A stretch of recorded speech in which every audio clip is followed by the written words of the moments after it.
Boa tarde a todos. Aqui é o Rodrigo Rangel, novamente, pela nossa página do Fórum Cultural de Tanguá. E hoje eu tenho o prazer de ter conosco para falar sobre uma pesquisa e um trabalho que foi desenvolvido por volta do ano de 2012, iniciozinho de 2013, a respeito do patrimônio cultural da nossa região e também, e aí não tenho como não deixar de dar destaque ao rol, né, ao acervo de patrimônios de Tanguá. Gostaria, nesse momento, de convidar o professor Rui Aniceto, certo? Aniceto Fernandes, para que ele possa fazer uma apresentação breve, ou digamos, já que ele dispensa qualquer tipo de formalidade, mas ele fazer uma explicaçãozinha, qual a instituição também que ele representa e qual é a atuação dele no meio acadêmico e também no âmbito do patrimônio na região. Professor Rui, por gentileza. Bem, Rodrigo, boa tarde a todos e todas que estão nos vendo, nos acompanhando. Primeiro, eu gostaria de agradecer muito o seu convite para poder estar aqui, para a gente passar alguns momentos dessa tarde conversando sobre a questão do patrimônio, especialmente o patrimônio de Tanguá. O tema do patrimônio é um tema que me interessa muito, né? Que eu venho trabalhando já há algum tempo, né? Então, eu vou fazer uma rápida apresentação associando a essa ideia do patrimônio, né? Bom, eu sou professor da Universidade do Estado do Rio de Janeiro, da UERJ, por onde me formei. A minha graduação foi feita na UERJ. E já naquele momento da graduação, eu passei a fazer parte de um grupo de história local, lá em 1998, isso já há bastante tempo. Naquela época, o grupo era coordenado pelos professores Luiz Resnick e professora Márcia Gonçalves, dois professores do departamento que continuaram, né? Hoje ainda são professores da universidade. O Luiz ainda coordena o grupo de História de São Gonçalo e hoje eu tenho o prazer de acompanhá-lo nessa direção. Então, hoje eu sou professor do campus da UERJ de São Gonçalo e a minha trajetória está muito associada a essa reflexão sobre a história local e a história regional, essa história do leste fluminense, essa história do estado do Rio, a história dos municípios. Foi nesse campo que eu fiz os meus estudos, né, de pós-graduação. E nos últimos tempos eu tenho me dedicado especialmente a dois empreendimentos no campo do patrimônio. Um mais antigo, né? Desde 2010 a gente vem numa parceria com o Corpo de Fuzileiros Navais. Nós organizamos o Museu da Imigração da Ilha das Flores, no espaço da antiga hospedaria da Ilha das Flores, que é, na verdade, o primeiro museu público de São Gonçalo, né? E nos últimos tempos, nos últimos 5, 6 anos, eu tenho acompanhado as obras de restauração, de recuperação da Igreja Matriz de São Gonçalo, e com esse trabalho nós também criamos um pequeno museu, um memorial, né, que é um espaço cultural, não apenas para a igreja, mas um espaço cultural para o município. Tá? Bom, espero que isso tenha atendido às tuas expectativas aí, relativas à minha apresentação.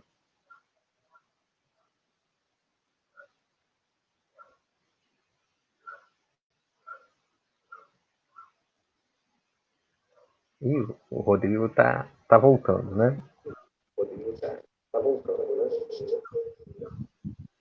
Obrigado, professor. Eu saí mesmo um pouco aqui enquanto divulgava o início, né, a sua apresentação, E eu fui muito contente, sim. De fato, a sua apresentação contemplou o que eu esperava dentro essa sua ótica de dispensar mesmo.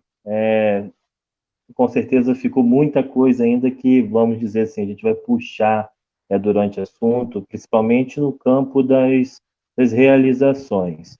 É interessante porque quando eu te conheci, eu conheci depois que, digamos, eu tinha já terminado a minha participação na pesquisa, que o senhor foi um dos coordenadores, e foi interessante perceber que você não se comporta como, nem gosto que chame de senhor, né? Então você não se comporta como um acadêmico, digamos, tradicional.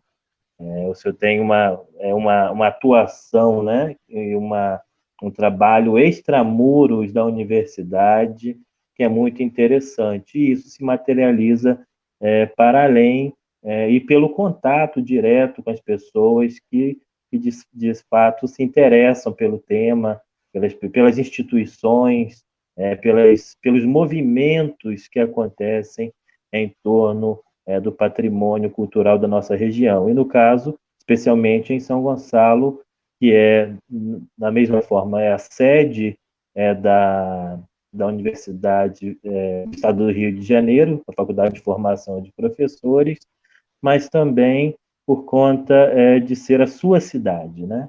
E me vejo muito assim nesse sentido e lembro, recordo, eu tenho que citar uma passagem de Carlos Drummond de Andrade, né, de um filme, se eu não me engano, é Viajante do Ar. Ele diz que existe uma certa fixação sentimental do ser humano com sua terra de origem. E eu acho que é mais ou menos isso, né? Se eu tenho uma fixação sentimental por São Gonçalo, eu também tenho essa fixação sentimental por Tanguá. Então, professor, no prosseguimento, eu gostaria que o senhor remontasse aquele momento da pesquisa, né, que foi intitulada, né, foi uma série de ações que foram intituladas, que até o título que foi dada a essa nossa live aqui, chamada de Plano de Valorização da Cultura Local. Quem contratou esse plano, quem, digamos, sugeriu que esse plano, patrocinou, na verdade, esse plano, para que esse plano existisse, quais foram os produtos, quais foram as dificuldades que foram encontradas no decorrer do caminho, quais foram os profissionais, aí eu me coloco aqui no meio, assim, que eu fui consultor e foi interessante porque pela primeira vez, isso eu estava até pensando um pouco antes de começar a live, foi a primeira vez que eu tive, digamos, o meu saber, as minhas informações, esse meu trabalho a respeito da memória de Tanguá, foi a primeira vez que eu fui reconhecido e reconhecido financeiramente. Eu ganhei uma bolsa de R$ 2.000 pela primeira vez eu vi, de certa forma, na minha cidade ou na minha região, eu fui valorizado financeiramente pelo saber que eu detinha. Isso é interessante, as pessoas acham que isso é feito de uma forma somente voluntária. E em boa parte nós temos exemplos de pessoas que atuam nesse ramo, nessa área, de forma voluntária. Mas é um saber que, digamos, também precisa ser valorizado, correto?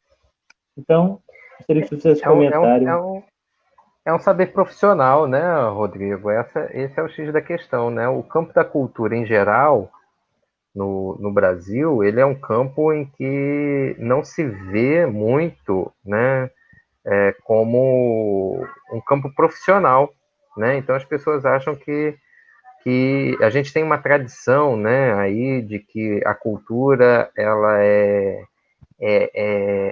fomentada pelo ócio, né? É algo que você faz para se entreter, para dedicar o seu tempo.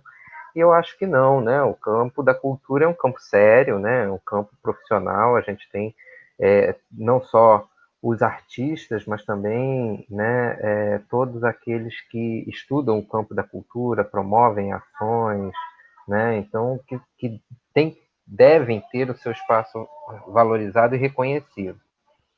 Para recompor um pouquinho a história desse projeto, que foi o Plano de Valorização da Cultura, né? Ele aconteceu em dois momentos, o Plano de Valorização da Cultura. Então vamos tentar lembrar. Lá por volta de 2010, a Petrobras ela procurou a UERJ porque ela queria desenvolver dois grandes projetos como necessidade de resposta social ao empreendimento do Comperj na região, né? Então não era algo que era contratual, né? A Petrobras deveria desenvolver ações no âmbito ambiental e no âmbito da responsabilidade social na região, e por isso procurou a UERJ e desenvolveu um trabalho de educação ambiental com a professora Fátima Branquinho, né? E também desenvolveu um primeiro projeto, um primeiro plano de valorização da cultura local, que foi um plano que ficou circunscrito naquele momento a 3 municípios, né? Foi Itaboraí, Guapimirim e Cachoeira de Macacu, né? Então a ideia era que nós fizéssemos oficinas de educação patrimonial nesses 3 municípios, de valorização do patrimônio local, nesses 3 municípios, e no município de Itaboraí foi pedido que nós fizéssemos um primeiro inventário do patrimônio material de Itaboraí. Então, esse foi o trabalho feito. Desse trabalho, nós fizemos os materiais para as oficinas de educação patrimonial, né? O de Itaboraí foi um caderno, e o de Cachoeiras de Macacu e o de Guapimiri foram 2 livros que foram feitos, entregues aos professores, porque a ideia era que esse material fosse divulgado nas escolas, né? E que pudesse circular. O material de Itaboraí, nós conseguimos, a partir desse caderno, transformá-lo na caixa de história, que é uma proposta que a gente já vem trabalhando na faculdade desde pelo menos 2006, quando a gente fez a primeira caixa voltada para o município de São Gonçalo. Mas depois a gente fala um pouquinho da caixa. Vamos para a história do plano, né? Então, esse primeiro momento foram ações em 3 municípios. Depois teve, vamos dizer, o plano 2, né? O segundo momento, que aí a solicitação era para que a gente pudesse fazer um inventário do patrimônio cultural, não apenas do inventário do patrimônio material, mas também o imaterial, né? E o natural quando se relacionasse com o histórico, né? O material e o imaterial, né? Então, que pudesse incorporar isso em 5 municípios da região, né? Que foi aí, fosse revisto o de Itaboraí incorporando patrimônio imaterial, e fossem feitos o de Tanguá, Rio Bonito, Cachoeiras de Macacu e Guapi, né? Então foram esses 5 municípios que foram pensados. Naquele momento, quando a Petrobras procura a UERJ, e procurou a UERJ porque o campus de São Gonçalo nós tínhamos o grupo que trabalhava a história local e desenvolvendo essa metodologia de trabalho com patrimônio, pensando a região, né? Pensando esse enfoque local, municipal, mas também pensando na região. Então, o contato foi feito com o professor Luiz Resnick, que montou uma equipe de pesquisa, né? Então, para trabalhar com os 5 municípios, né, nós fomos um grupo de 4 professores envolvidos diretamente no trabalho do inventário, né, coordenando cada um desses municípios, o Luiz e mais 4 professores, né, o Luiz como coordenador geral, a professora Márcia Gonçalves, eu e o professor Roberto Conduru, né? Então fomos nós que fomos a equipe que fizemos, coordenamos esse trabalho.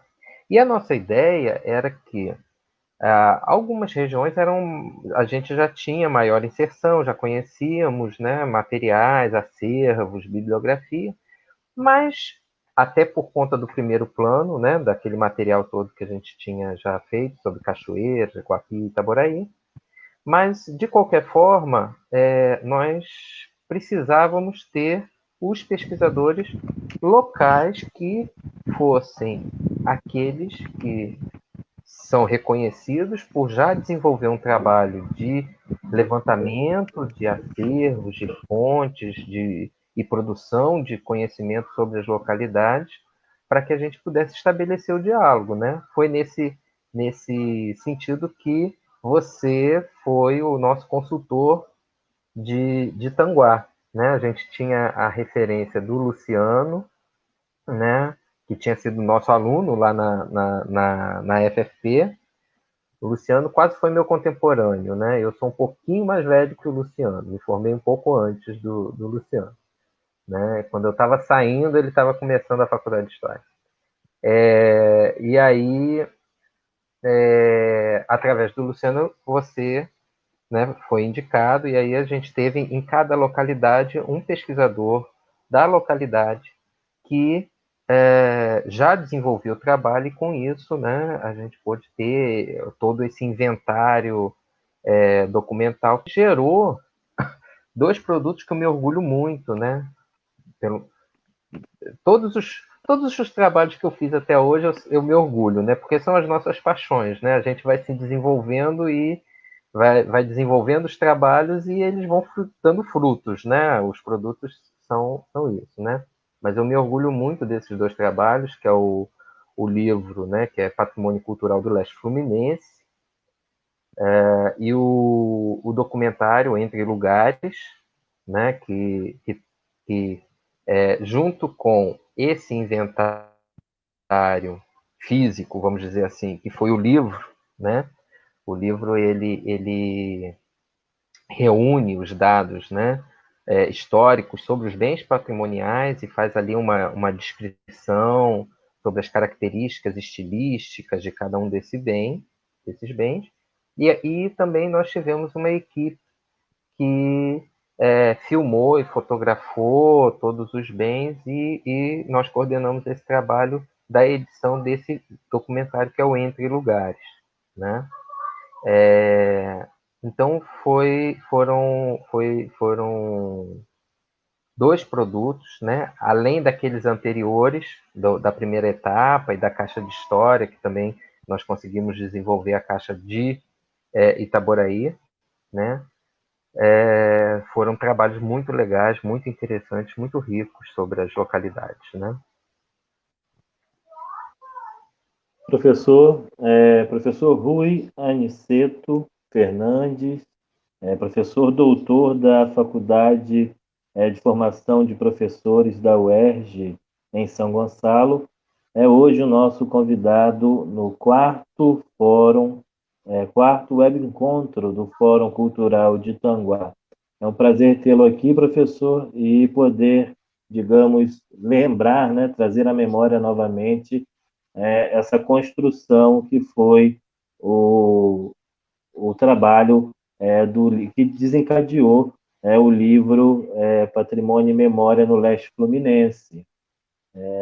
Eu lembro que assim outros pesquisadores locais também, como o professor Vinícius, e aí sim ele é um graduado em História, também o professor de Rio Bonito, que eu esqueci que ele também é da UERJ, Isso, Eduardo, nós não, tivemos para Rio eu Bonito esqueci, foi o Henrique Mendonça, Henrique né? Mendonça, O de que Rio Bonito até também. atua, porque ele também atuava pelo menos no projeto que vocês também coordenavam na UERJ, que era do Museu da Uhum. Imigração na Ilha das Flores, correto?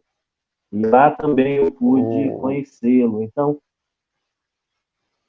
foi o interessante Henrique, essa.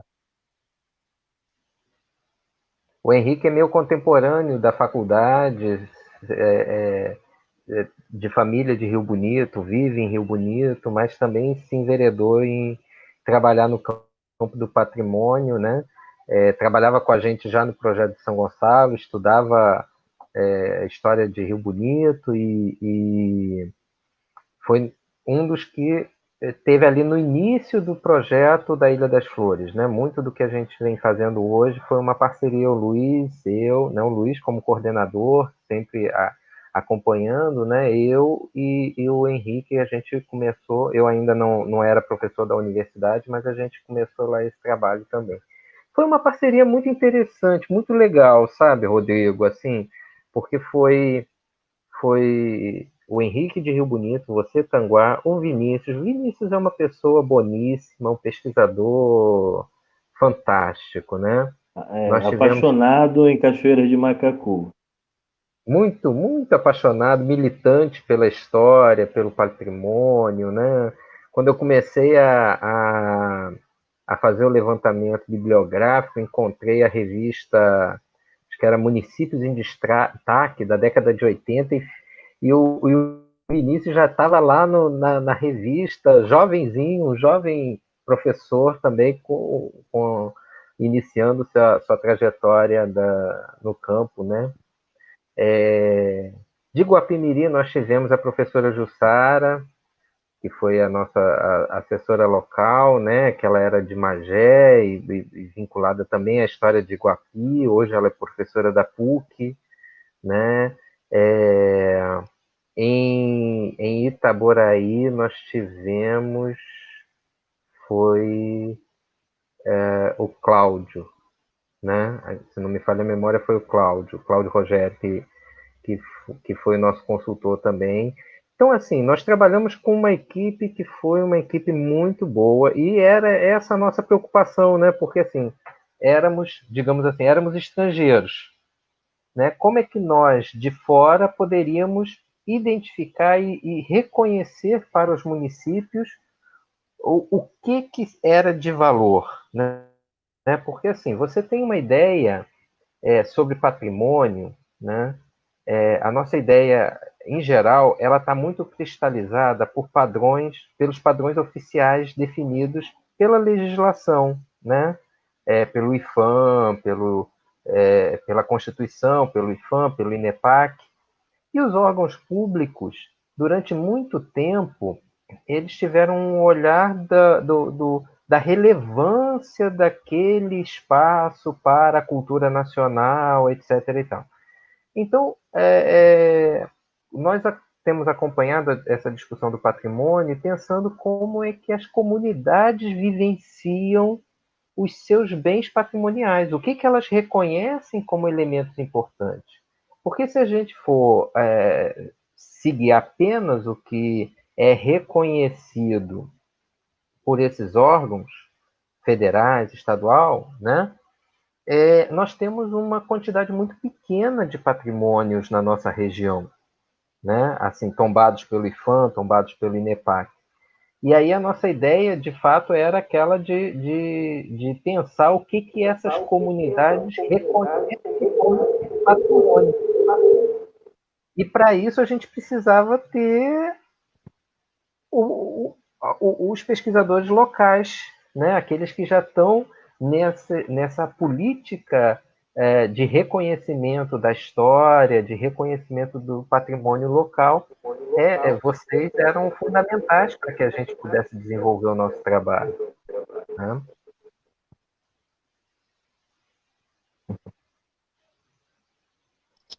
O senhor me ouve, professor? Estou Ah, me ouvindo. ouve. Eu tinha parado de te ouvir aqui no fone, eu não consigo ouvir, eu vou sair e voltar. Um momentinho. Ok.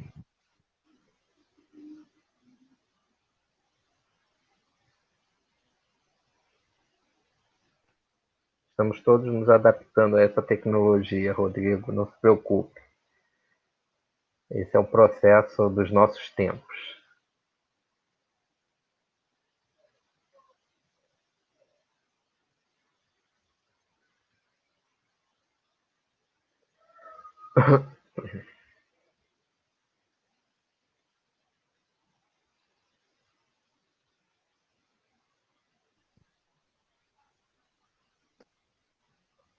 Voltou. Pronto, agora te ouço novamente. É bom. Sobre o que o senhor estava falando, é muito interessante porque isso também me lembra o dia que o professor Luiz Rezinick esteve em Tanguá fazendo a apresentação do trabalho, junto com a Petrobras. Foi até assim, eu esperava um trabalho, assim, ou melhor, uma apresentação final do trabalho mais pomposa, mas a Petrobras optou por fazer uma apresentação do produto de uma forma bem discreta, até porque gerou alguns ciúmes de alguns municípios que não foram abarcados pela pesquisa, ou até São Gonçalo mesmo não estava abarcada nessa pesquisa, e é um município de relevância populacional muito interessante, ou melhor, de muito destaque. E o professor Rezinick, ele sempre falava dos pressupostos teóricos, metodológicos para a construção dessa pesquisa, que era justamente, como o senhor disse, ter como base o que a comunidade local, o que as referências locais elegem como patrimônio. E aí, uma grande dificuldade local em Tanguá, que eu percebo, do senso comum, e também fora, por conta dessas esferas superiores, como o IFAM, e até como o próprio INEPAC, e pela nossa proximidade com a capital cultural do país, a antiga capital federal, né, a antiga corte do Rio de Janeiro. Então, há uma ideia ainda de que o patrimônio, ele é apenas, no caso do patrimônio material, ele é restrito a construções coloniais, né? A construções de igrejas católicas, né? De grandes fazendas.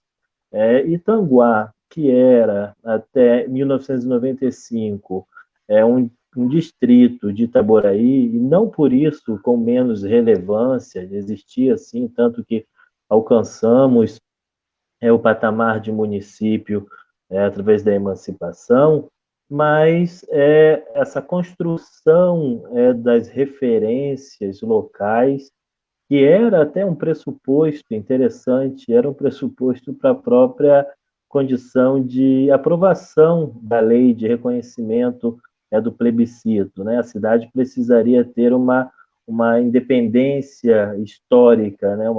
Ter uma continuidade histórica própria, coisa que Tanguá, através da pesquisa, evidenciou mais ainda, é que, por conta da usina de açúcar, em 1924, Tanguá, após 4 anos, 3, 4 anos que a usina se instalou, a localidade de Tanguá se tornou um distrito de Itaboraí. Então, por si só, a migração de mão de obra, sobretudo dos municípios do norte do estado, e aí eu tenho que puxar essa brasa para a sardinha, né? Muitos dos tanguaenses têm os seus pais ou avós campistas, que é o meu caso, por conta dessa mão de obra, essa migração, por conta da busca pelo trabalho.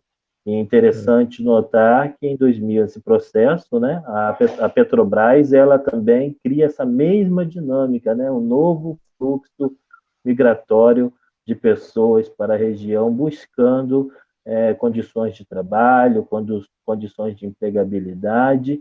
E aí, essa pesquisa ela vem justamente nesse período para dar conta disso, porque quando uma pessoa se desloca de sua origem para um novo local para se estabelecer, ela quer, de certa forma, e precisa tomar ciência das referências culturais, até para que ela possa se apropriar. E eu entendo que foi num momento de mudança de gestão local aqui em Tanguá, né? Foi bem no final da última gestão, no caso, a penúltima gestão na prefeitura, e que era uma gestão que se dedicou e teve um olhar de Tanguá, né, como uma predisposição a valorizar o seu patrimônio, valorizar as suas referências culturais. Né? Foi daí que se surgiu a política de turismo na cidade, voltada sobretudo ao turismo rural, através do Circuito da Laranja, com a valorização também da festa do Aipim, ou seja, de todo esse caráter rural de Tanguá, e que compõe algumas fazendas históricas que possuíam alambiques, engenhos de farinha, até que estão, digamos, nesse território que é fronteiriço a Rio Bonito, né? Eu estou falando do caso específico de Tomascar, né? Que é também, por si, um patrimônio natural integrado ao engenho de farinha do senhor, se não me engano, é No Rosa, o pai do Rosiel Rosa, da família Rosa, né? Está em algumas gerações com ele. E a Fazenda Lagoa Verde, que eu tive o prazer de ainda documentá-la, e assim, nós estávamos, digamos, já prevendo, né, não fazendo aí a retórica da perda do José Reginaldo Gonçalves, né, historiador que, que critica, né, que faz uma autocrítica sobre essa nossa atuação em defesa do patrimônio, mas o aconteceu, né? Disseram que por conta do entendimento do proprietário de que aquilo poderia ser alvo de uma patrimonialização, não vou nem dizer o tombamento, ele arrasou, ele acabou com todas as construções históricas que existiam lá, e eram construções de pau a pique, né? Eram construções muito, digamos, vulneráveis a intempéries do tempo, né? E é interessante na minha participação na parte do documentário que ficou registrado, é onde eu faço a diferenciação entre preservação e conservação, que estava muito bem preservada a fazenda, não tinha ocorrido nenhuma alteração, mas ela estava em um péssimo estado de conservação, ou seja, ela já tinha ali problemas de infiltrações, de abandono da própria casa, da casa sede, o paiol, que tinha os aparelhos, as aparelhagens, tanto da casa de farinha como do pilão de café, que foi uma fazenda. Isso é uma característica interessante dessa fazenda, por ter tido essas duas culturas, e aí cultura no seu sentido mais primitivo, né, da palavra, mais genérico da palavra cultura.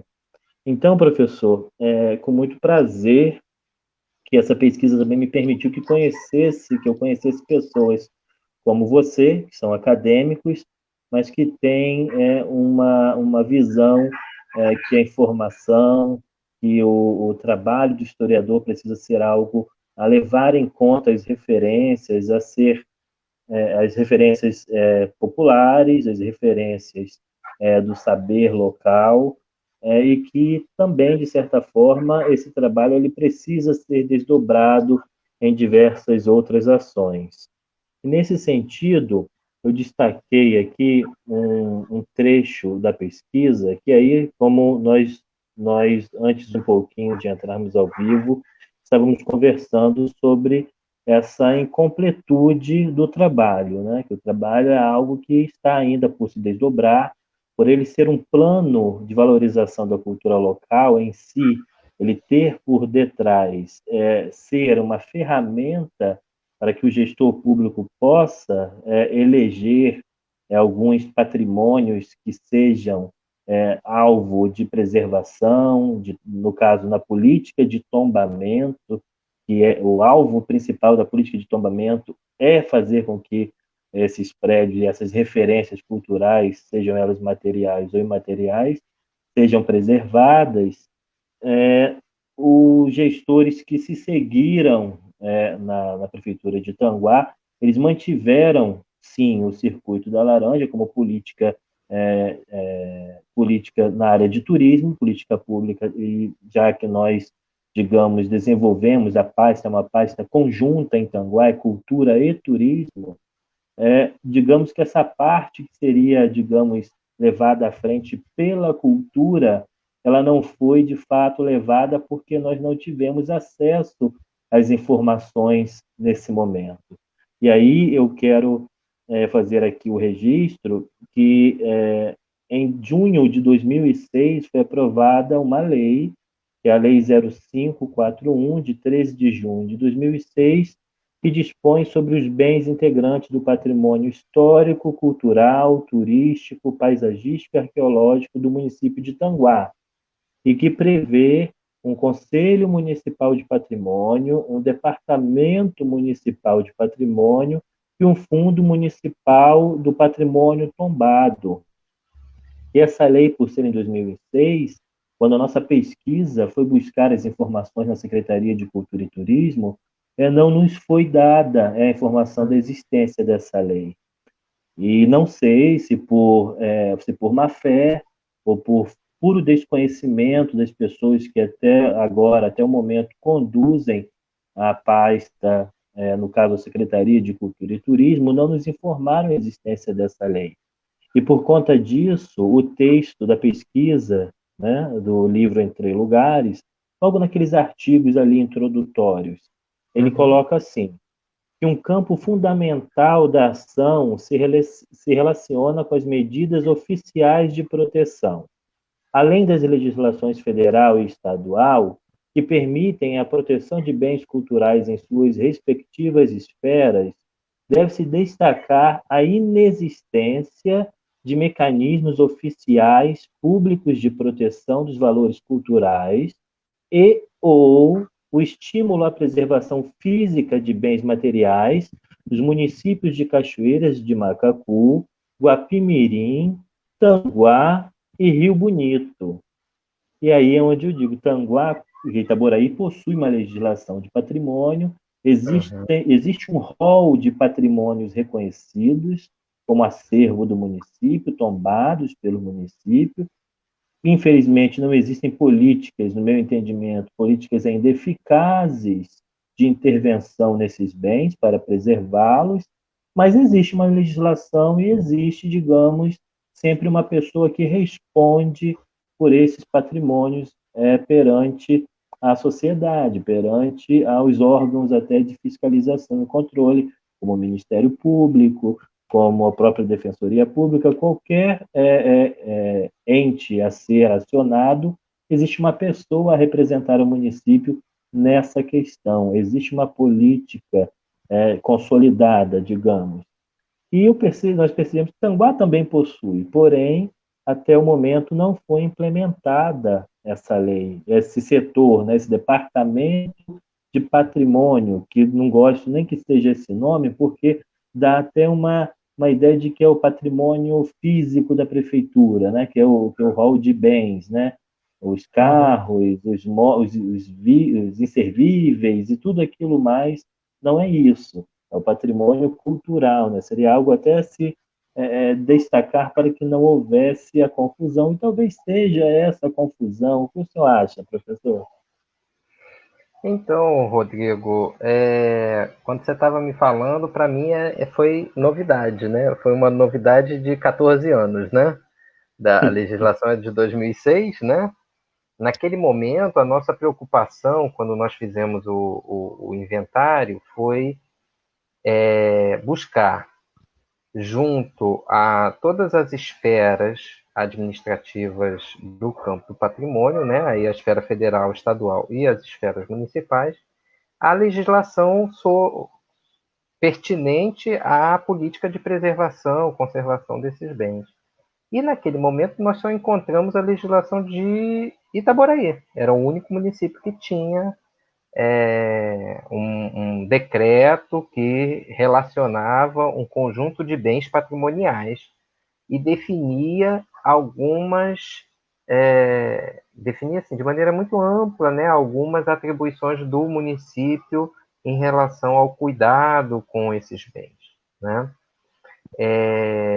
Mas, em geral, essas ações locais, né, especialmente com um setor específico, com uma legislação específica, não haviam, né?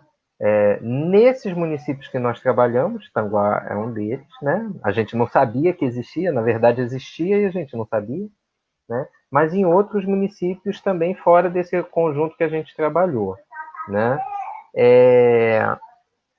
E aí, no primeiro plano vamos chamar assim, no plano piloto, que foi Itaboraí, Guapimirim e Cachoeiras, nós, no relatório final, nós fazíamos uma série de proposições, e uma delas era que a Petrobras pudesse, junto às prefeituras, fomentar essa discussão para que os órgãos públicos pudessem assumir a criação de uma política de preservação do patrimônio, de identificação e preservação do patrimônio, né? Eu acho que isso é um papel fundamental, né? Até para que você possa trabalhar essa noção da importância dos bens patrimoniais para as comunidades, né? Porque senão acontece o que aconteceu com a fazenda que você citou, né? Por incompreensão do que é um bem patrimonial, se derruba para que ele não seja um entrave, né?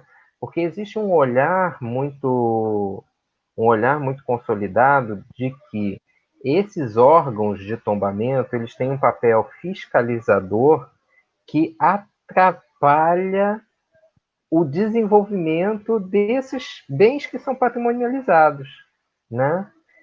Assim, eu estou acompanhando o caso, a recuperação da Igreja Matriz de São Gonçalo. A Igreja Matriz ela não é tombada em nenhuma esfera, né? E então existe, digamos assim, uma certa liberdade para as intervenções. Claro que todas as intervenções estão sendo feitas tendo toda uma justificativa histórica, historiográfica e técnica, né? Porque a gente tem trabalhado muito junto com os arquitetos e engenheiros que têm acompanhado a obra. E desculpe interrompê-lo, como eu elogiei o padre André, e de muito bom gosto, sobretudo. Não, então, é isso, né? A gente tem que pensar que aquele templo, ele é um templo histórico, ele é um patrimônio local, mas ele não é um espaço sem uso, ele tem vida porque a comunidade o utiliza. Então, é necessário que você tenha aí toda uma preocupação de como atualizá-lo para as necessidades do tempo atual, né? Por exemplo, ar-condicionado, é necessário, é necessário. Como fazer? Fazer de uma forma que não agrida todo o conjunto, né? Então, normalmente os proprietários dos bens que são patrimonializados, né, uma igreja histórica e tal, veem muitas vezes nos órgãos públicos espaços de proibição dessas modernizações que muitas vezes são necessárias, né? E, na verdade, não é isso. Acho que cabe também o poder público mostrar para os órgãos, para os proprietários dos bens patrimonializados, que pode ser feito, mas levando em consideração uma série de questões para que não haja, né, assim, descaracterizações, que você não deturpe o bem, né? Então, é por isso que é importante que o poder público possa assumir como uma das suas tarefas, né, reconhecer os patrimônios, porque reconhecer esses bens, né, ou construções, ou manifestações culturais, ou espaços naturais, esses espaços eles fazem parte da vida das pessoas. Reconhecer esses bens é reconhecer o que marca a identidade dessas populações, desses grupos, né? Eu fico sempre, quando eu trabalho esse tema na faculdade, eu sempre falo com os meus alunos, né? Quando a gente viaja, vai fazer turismo, quando a gente vai para qualquer lugar, a gente chega lá e não quer ver o mesmo que a gente vê na nossa cidade. A gente sempre vai para procurar o que é específico do lugar. Então você quer comer a comida típica, você quer trazer uma peça de artesanato local. Hoje a gente já tem uma indústria do artesanato que eu digo que é o típico de todo lugar, né? Que você chega, tem ali um monte de pecinhas que são iguais que você acha em tudo que é lugar, né? Mas você sempre, quando vai para um lugar, você procura o que é característico, o que é significativo daquele lugar. E, e, e esses elementos que são turísticos, né, que são atrativos econômicos, né, porque aí você pode, né, aproveitar essas características locais como um elemento para impulsionar a economia local, que foi o que aconteceu com o Circuito da Laranja, né? O Circuito da Laranja em Tanguá foi isso, né? Assim, você tem toda uma tradição nessa região, né? A laranja migrou de São Gonçalo para Itaboraí, né? E foi subindo, né? Então, você já tem uma tradição do cultivo, do consumo, né? Dessa colheita, né? Rural, né? Dessa cultura da laranja local. E o que foi feito foi o reconhecimento disso e transformar isso como uma marca para Tanguá. Junto com a laranja, você pode fazer isso com tantas outras coisas, né? Tantos outros espaços, tantas outras festas, tantas outras manifestações locais.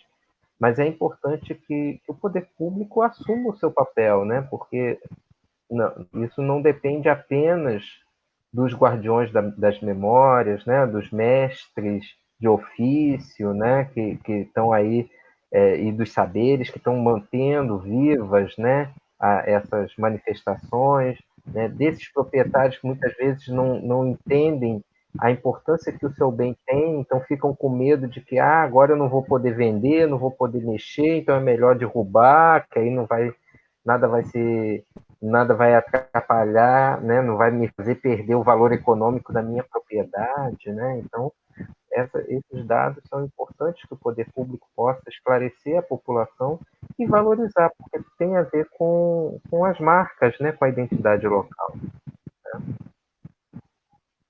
Perfeito, professor Rui.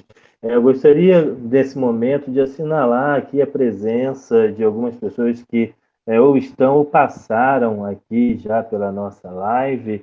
O Bruno Almeida de Oliveira, desejando boa tarde a todos. A Sônia Santos, também desejando uma boa tarde. O Jaime Freitas, desejando boa tarde aos amigos de cultura.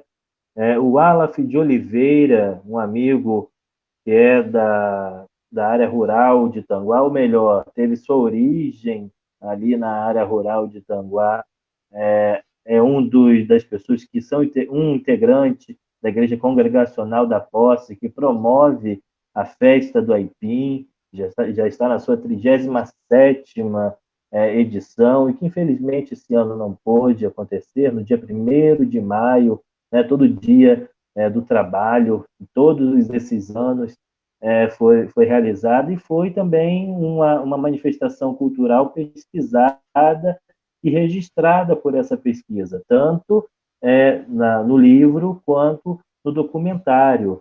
O Alaf é pré-candidato a vereador também, e agora, se não me engano, dia 7 de agosto, se eu não me engano, foi o convite que ele me fez para estar numa live com ele. Então, a conversa será, com certeza, sobre festa do Aipim, e não vou deixar de também lembrar essa conversa que nós tivemos aqui sobre essa pesquisa de 2013, que eu pude participar, coordenada pelo professor Rui e por outros professores, que até o professor Roberto, se eu não me engano, não está mais no país, certo? Eu acho que ele saiu do país, não mora mais.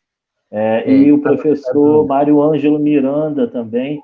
Eu só descobri que o professor Mário era filho do Eurico Miranda depois de muitos anos, quando você me contou.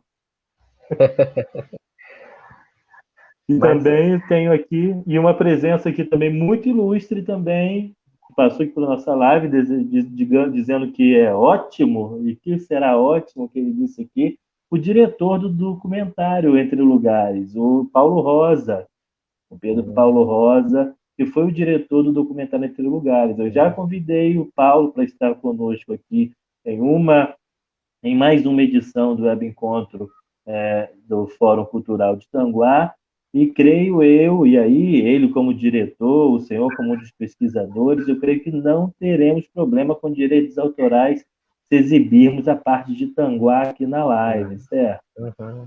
Acho que está autorizado, professor, desde já. Tá, Então, tá autorizado. para as próximas edições, eu vou marcar com ele uma data para apresentarmos, ele apresentar, porque é um assunto, a pesquisa se desdobrou nesses dois materiais, né? Então, eu achei melhor não juntarmos hoje, até para nós termos essa liberdade de comentar em separado, né, dos dois trabalhos. E, até o momento, a participação dele, e gostaria, professor, nesse momento, de reforçar, né, esse caráter de referência desse trabalho que foi feito na região. É uma obra de referência por si só, já que a minha área não é a área de história, mas digamos que eu sempre reforço que o bibliotecário está para o historiador como o instrumentista cirúrgico está para o cirurgião. Então, o que eu fiz com o professor Mário Ângelo, que foi a pessoa que eu auxiliei aqui em Tanguá, exatamente, foi oferecer as fontes, né, que eu tinha já colecionado, que esse é o trabalho do bibliotecário, ele seleciona as obras, ele forma uma coleção. Então, a minha coleção de referências sobre Tanguá, eu passei para ele, ainda estou produzindo mais. Ontem chegou pelo correio uma revista Manchete e uma revista O Cruzeiro. A revista O Cruzeiro, ela tem 70 anos, custou um dinheirinho, custou uma bagatela, que eu não vou, até porque é algo que eu faço com gosto, né? Eu consegui adquiri-la no Mercado Livre e ela cobre o desastre ferroviário que ocorreu no Rio Tanguá, na ponte ferroviária de Tanguá, na década de 50. Então, creio que esse material, em breve, ele vai integrar o acervo, e eu doarei esse material para o acervo do Centro de Memória de Tanguá, ou melhor, Centro de Memória e Patrimônio. Eu gostaria até que ele existe já de forma virtual, que é aquele trabalho que eu fazia, que eu chamava de Tanguá Antigo. Eu dei uma repaginada até para que ele possa puxar, digamos, o espaço físico, que é, digamos, o que a cidade merece, é o que a cidade precisa, é o que demanda, né, desse trabalho e da organização desse setor dentro da administração pública, o setor que é o Departamento de Patrimônio Cultural. Eu acho interessante e também bem peculiar dessa legislação é que ela cria um fundo de patrimônio tombado, coisa que a legislação de Itaboraí não existe. Não existem recursos, uma previsão de recursos para se cuidar do patrimônio em Itaboraí, que é um patrimônio, sim, de referência nacional. Tem ali patrimônios que são tombados nas três esferas, né, tanto estadual, municipal, quanto na federal. Tanguá não tem nenhum federal. Estadual, eu consegui, através do INEPAC, recentemente, uma declaração que a área que é o patrimônio natural, a Serra do Barbosão, ela integra um tombamento, que é o tombamento da Serra do Mar, da Mata Atlântica. Eu estou subsidiando e tentei, né, estou tentando, digamos assim, porque um fator também que nessas últimas gestões em Tanguá que eu tenho reclamado muito e pontuado que tem que ser mudado é a questão da transparência.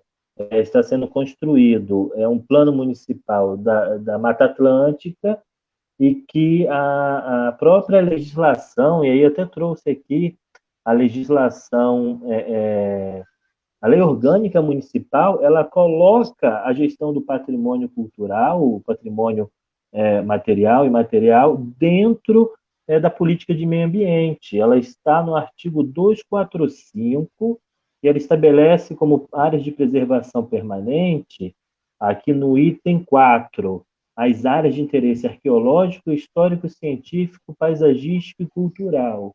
Ou seja, a gestão do meio ambiente, da Secretaria de Meio Ambiente, e isso falta também nessas últimas gestões, um trabalho interrelacionado entre as secretarias.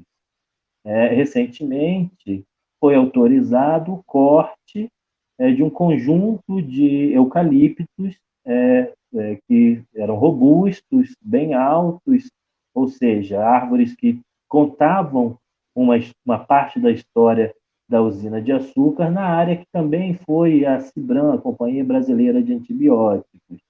E eu não questionei em nenhum momento, não fui às redes sociais questionar, pessoas até me perguntaram, Rodrigo, por que você não se posicionou?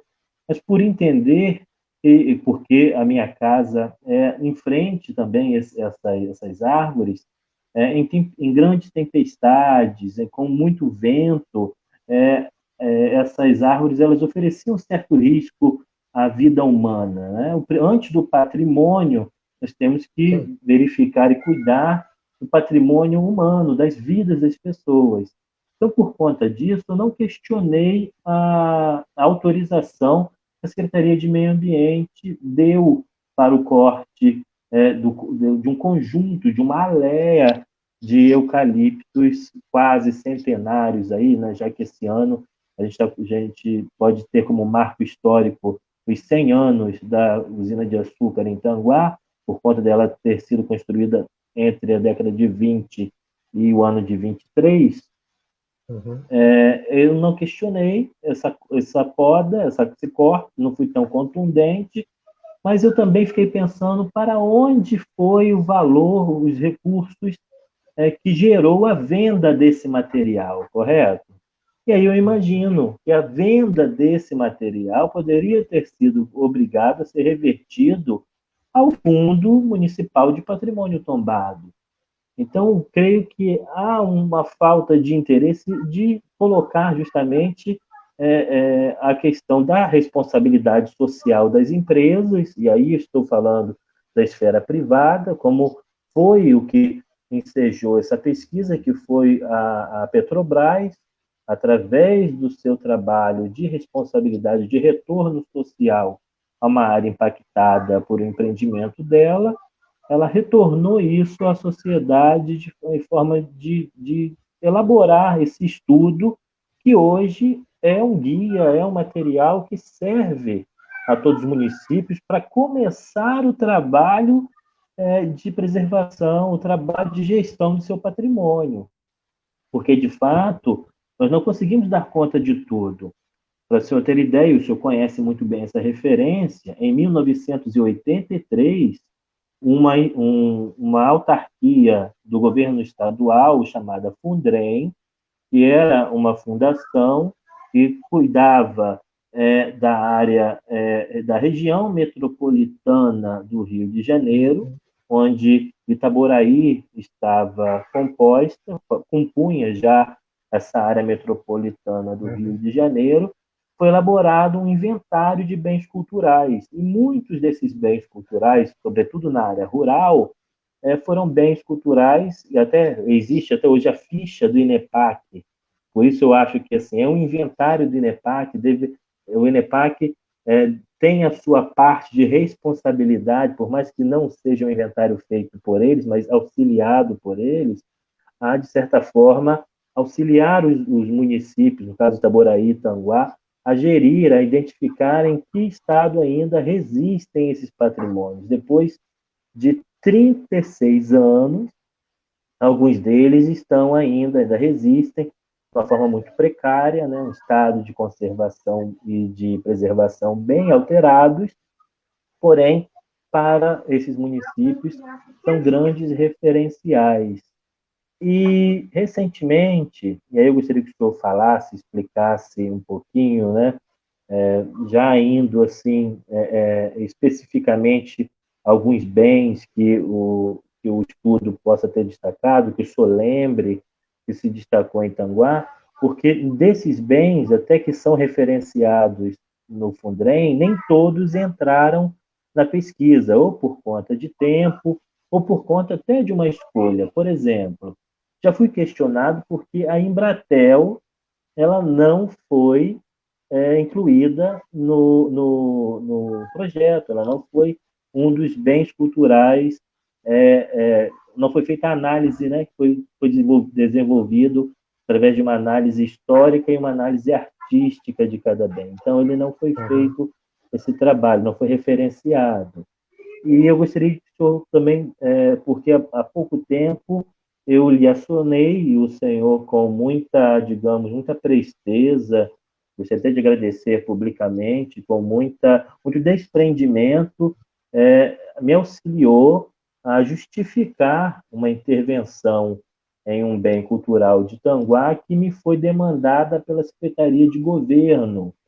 Secretaria de Governo de Tanguá, foi no ano passado, foi 2019, início de 2019, me procurou a respeito da bica d'água.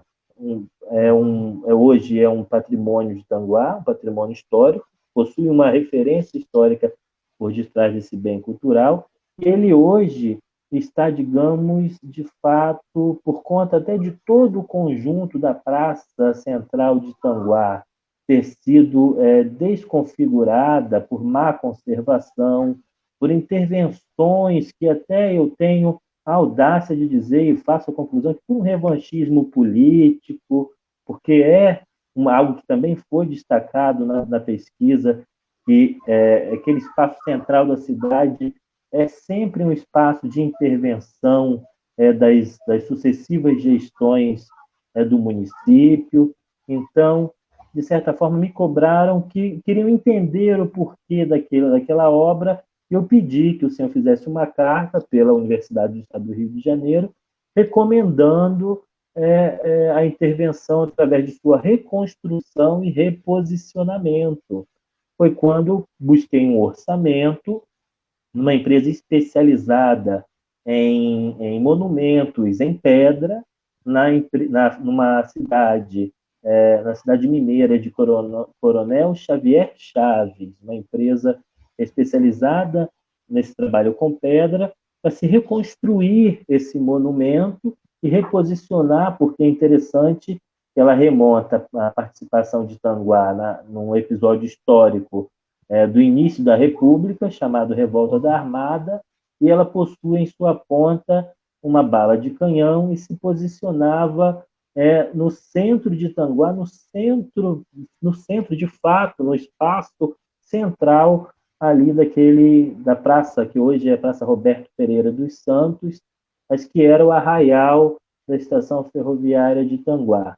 Então, recapitulando, gostaria que o senhor explicasse um pouco dessa escolha, ou melhor, dessas possíveis ausências de um ou outro patrimônio, tanto da pesquisa do Fundrem, especificamente da Embratel, que é uma construção, digamos, tecnológica, moderna, que fez 50 anos, se eu não me engano, também nesse ano, 50 ou 60, não sei recordar precisamente, foi 50, se eu não me engano.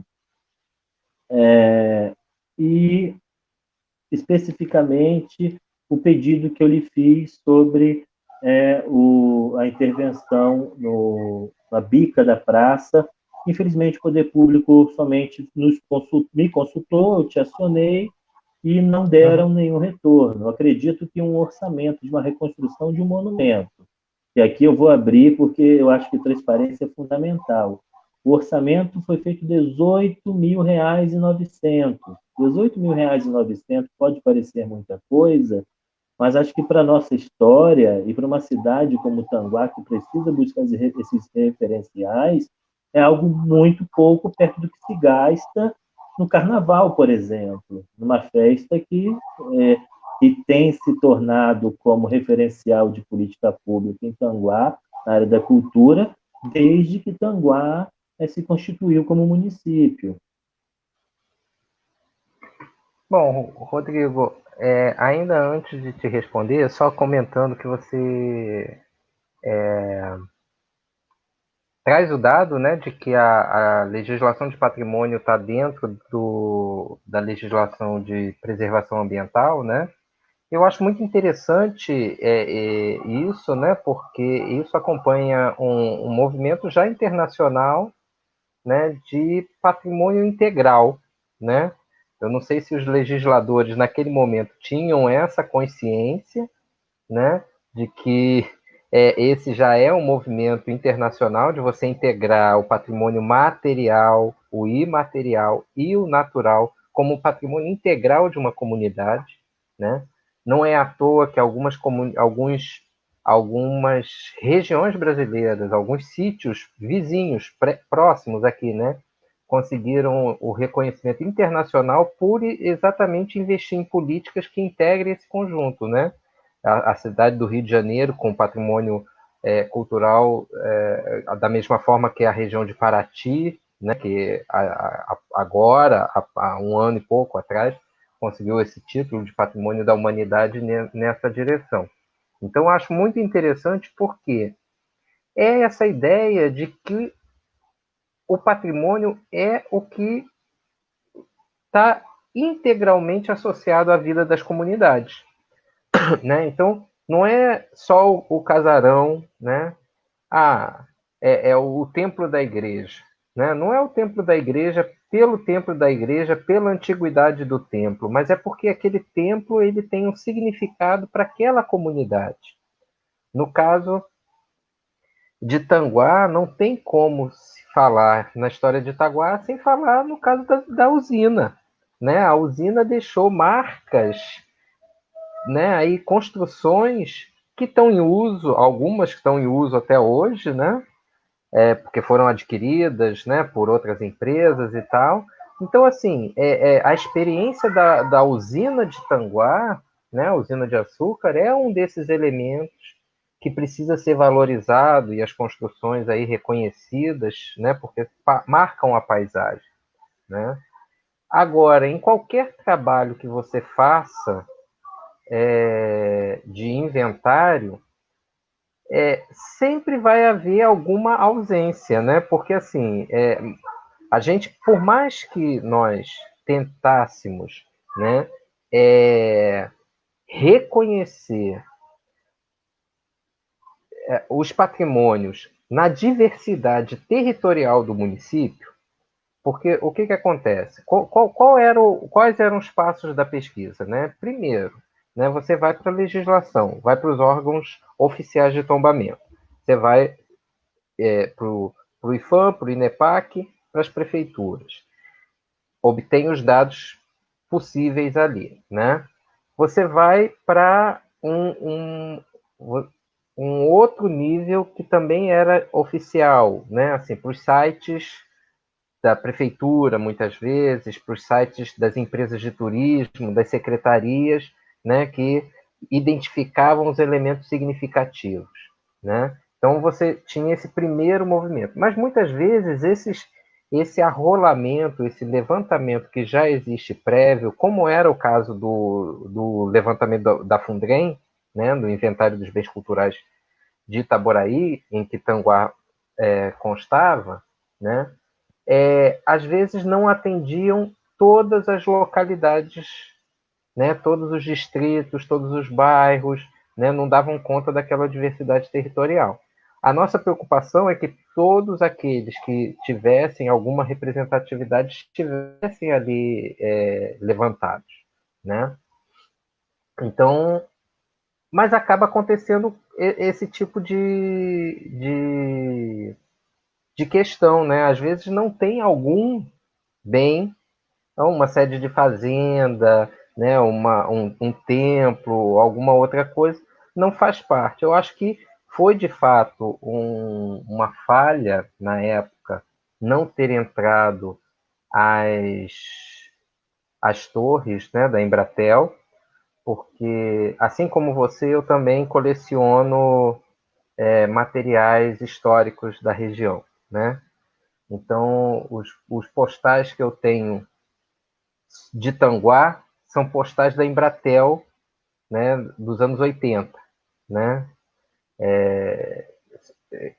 Eu gosto muito de trabalhar com postal, porque o postal ele representa o que aquela localidade tornou significativo para dar visibilidade para fora, né? Porque o postal é aquilo que você visita o lugar, manda no correio para alguém de fora, né? Então eu só encontrei postais de Tanguá relativos à Embratel, às torres da Embratel e à igreja, Igreja a Matriz. igreja de Nossa Senhora do Amparo, né? Então sim, são os sim. dois conjuntos de postais que eu consegui encontrar. Então foi uma falha na época, né, não ter entrado, porque de fato as torres elas apareciam em alguns lugares como símbolos, mas também não nesse cruzamento de fontes que nós tivemos, né, entre sites oficiais, inventários e tudo mais, a gente tinha que tentar, a gente trabalhou com aqueles que apareciam com mais recorrência. E eu não sei se por erro de pesquisa, porque pode acontecer, né, as torres naquele momento não eram citadas continuamente nesses sites, então nesses sites e nesses levantamentos. Então elas, ao fim e ao cabo, não entraram. Né? Depois de concluído o trabalho, de todo, né? Porque a gente conclui e continua ainda com o trabalho, não nos abandona, né? É isso, a gente está nesse campo do patrimônio até hoje, né? Então eu faço uma autocrítica, né? Reconhecendo que de fato as torres deveriam ter entrado, porque elas são essa marca da localidade. Eu acho que é um elemento importante, né? Mas é nesse sentido que eu acho que qualquer inventário ele vai ter ausências. E por isso os inventários eles têm que ser continuamente revistos, repensados, né? E incorporando também novos elementos que vão sendo considerados patrimônios para aquelas localidades. Né? Então, se por um lado você tem que atualizar o inventário, o caso que você citou, né? A Fazenda Lagoa Verde, né? Ela hoje a gente não teria mais como dizer que ela é um patrimônio em pé, né? Ela é um patrimônio que está na memória da localidade, né?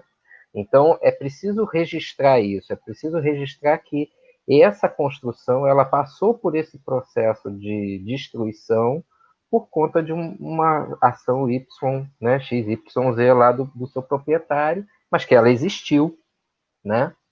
Então esse inventário precisa ser atualizado, né? Mas precisa incorporar também as novas tradições que vão sendo inventadas, né? Se a gente for pensar, por exemplo, como é que essa ideia do patrimônio ela tem que ser uma coisa dinâmica na vida da gente, né? Eu gosto muito de citar o caso do bolinho de Jesus. Você conhece o caso do bolinho de Jesus? Né? Conheço. Então, só para sintetizar rapidamente, né? É o acarajé, né? O acarajé da Bahia, do Rio, né?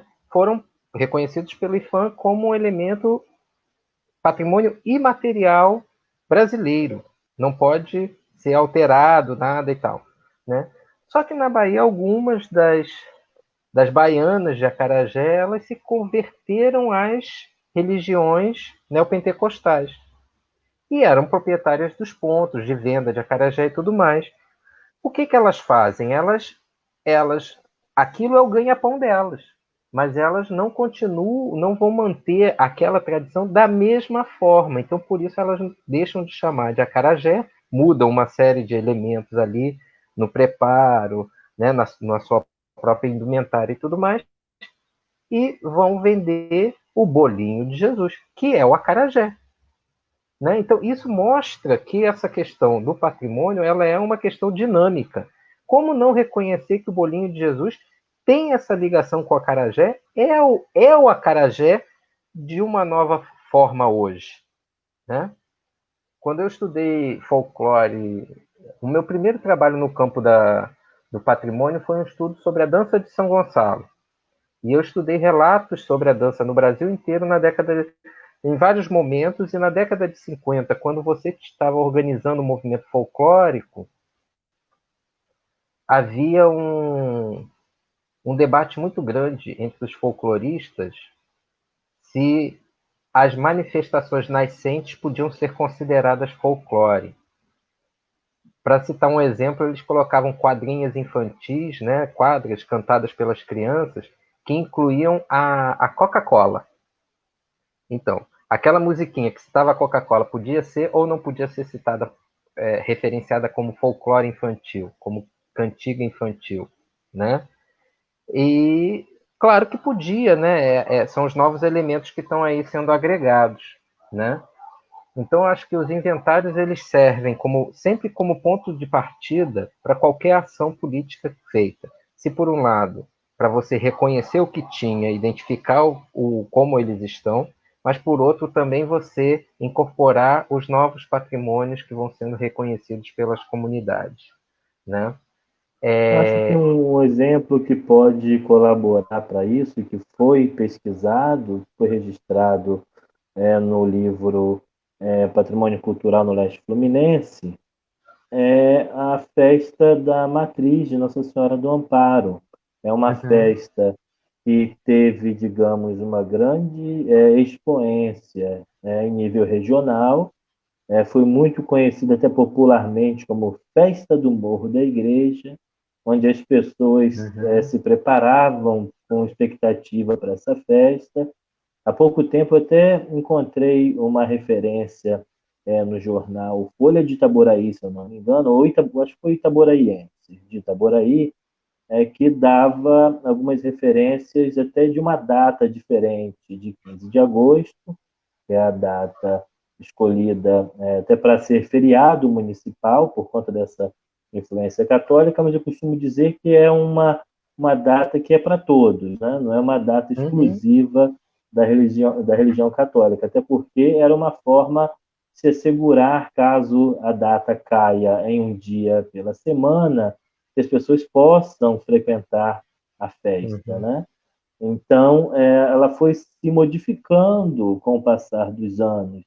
Ela tinha a dinâmica da festa foi se alterando e muitas pessoas até hoje têm uma memória afetiva pela festa e acreditam que até que a festa pode voltar a ser o que era. E aí é onde eu tenho, né, nós temos que dar a má notícia que a festa não vai voltar nunca mais a ser o que era. Até porque a cultura tem essa característica de se modificar, de se adaptar, é algo vivo. Então, essa é a notícia boa, porque eu costumo dizer que quem viveu, viveu, e quem não viveu, digamos, recorre, digamos, a pesquisas, a essas referências, para ter noção de como era. É uma forma de se perpetuar. Não, então, é exatamente isso, né? Eu costumo até brincar quando eu escuto assim, no meu tempo, né, era desta forma, né? Aí eu falo, não, o seu tempo é agora, você está vivo aqui, você não morreu ainda, né? Então, o seu tempo é este, né? O seu tempo foi aquele e também é esse, né? E assim como a gente se transforma, né? A gente vai envelhecendo, vai caindo cabelo, o cabelo vai ficando branco, né? Essa coisa toda, né? Fisicamente a gente vai se transformando, a gente também vai transformando a nossa forma de viver, de sentir, de agir na cidade, né? Nos espaços, né? A gente vai é, o amadurecimento não significa que a gente vai melhorando, mas é que a gente vai experimentando as coisas de maneira diferente. E é assim que é a vida, né?